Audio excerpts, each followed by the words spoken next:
I feed her in her crate.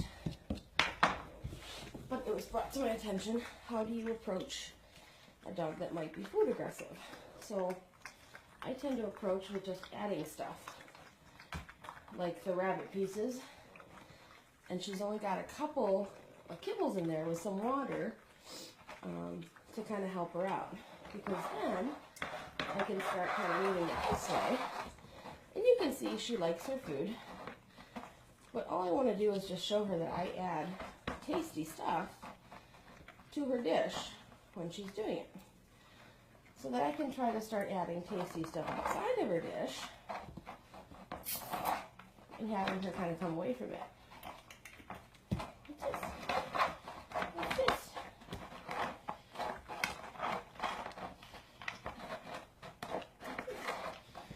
And I'm just crumbling rabbit in there. You can kind of see that she's competing for food, which is something that, you know, we can slow down the time. I haven't worried about that because she hasn't growled or grumbled or done anything to indicate, besides just speed eating, anything that I'm worried about.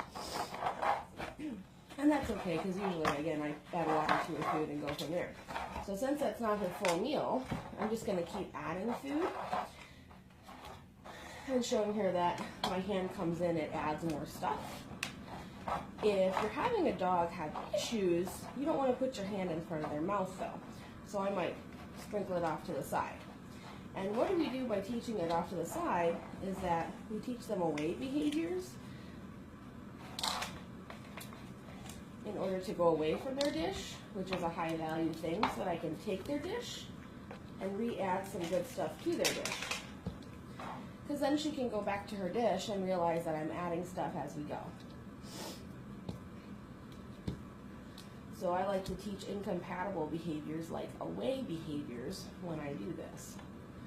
So go away from the dish to come back to the dish. And she can kind of finish that stuff up. And I'm only adding a few kibbles at a time, so that way she doesn't get a full meal in its one session. We're going to teach away and do a couple of sessions with one meal. You see how smart she is? She puts her foot in the dish to make it stop moving. She's not a dummy. So we're going to go away from the dish to take the dish and we add to the dish. Ideally, I kind of want to see her, I want her to see me add stuff to it.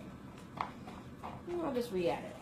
And again, if you're nervous, you can just be dropping stuff in the dish. It's hard to see from that angle, so I'll put it back this way. But if you're just dropping stuff in the dish and showing her that this side, that side, that side, that side, that my hand coming close actually means lots of good stuff. So I'm just going to push it back kind of in front of the camera here. There we go. So this side, that side. And you see, you don't have to put your hand really close to the mouth that way. Putting a hand close to a mouth that can, has a tendency to bite is something I'd rather not do. So with her, I'm not worried about her coming after me. She's just a fast eater, and she doesn't seem to be worried about it. So then, kind of another thing you can also work on is hand feeding. Harper, where I just give her some stuff from the hand. And we go over here again away from the dish, so I can pull the dish close and put more in the dish. I can see that. But that's the point, is to be able to go away from the dish and then show her I put stuff back in the dish. And she has no clue what we're doing because we've never done this before. So it's actually a good video. Come away from the dish. Good girl. So that I can go buy the dish with better stuff. And that's when I'm using some of the treats in there as well. So I have treats mixed in with the kibble that I use for away to kind of help her come away. I want high value stuff. But again, I want her to come away from the dish. So then let her hear I move the dish. Then I'm going to add more good stuff to the dish. And then I'm going to add more stuff to this side. And tasty stuff to that side. And pick up what she's dropped to that side. So that way she can get all this good stuff. Yeah, all this good stuff. And it's all good stuff being added. we have the tendency to subtract. We have a tendency to take away stuff. And we have a tendency to teach them that we're competing for food, where there's good stuff in there. There you go. Good girl. And I was going to help her hold the dish a little bit with my hand there, see? And she's not going after my hand. She just is a fast eater. She had to compete with other puppies, but there's good stuff in that dish. Good stuff in that dish. Oh, there you go. Yeah, that's my girl. That's my good girl.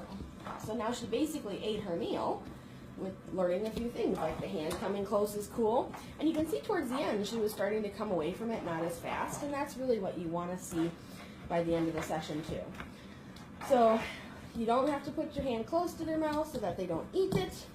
You don't have to worry about, then letting her go away with something that she wants to do so that I can take the dish away if I'm worried, which I'm not, but it's another option for people to do with dogs, especially the ones that have lunged already or they're snapped or growl. You don't want to put your hand there. You don't want to teach them that that's the behavior that gets you to go away. You want to teach them that they can go away for good stuff, and then they can come back for good stuff, and then they can go away for good stuff, and then they can come back for good stuff. It's always adding. It's always a positive experience versus old school training wants you to take away stuff and you should be alpha, and I'm going to tell you point blank that doesn't exist. Dogs know that you're human. They know that you're not alpha. It doesn't exist in the dog-human world. So there are hierarchies in dog-dog, but there are no... piece of here that she missed. There we go. There are no alpha dominant people over dogs because we're not dogs and they're not people. It's just that simple. So again, I want them to live in my world safely, and my world safely means that if a hand approaches your dish, you can back away. That's the best behavior. Or that a hand approaching your dish is also the most positive thing that you can have come forward, because it likely is going to have treats and good stuff, and that just sets them up for success later on with other people coming over. If the more people that we use bring good stuff to their dish, eventually, the better they're going to be. So really, that's it in a nutshell. How to start.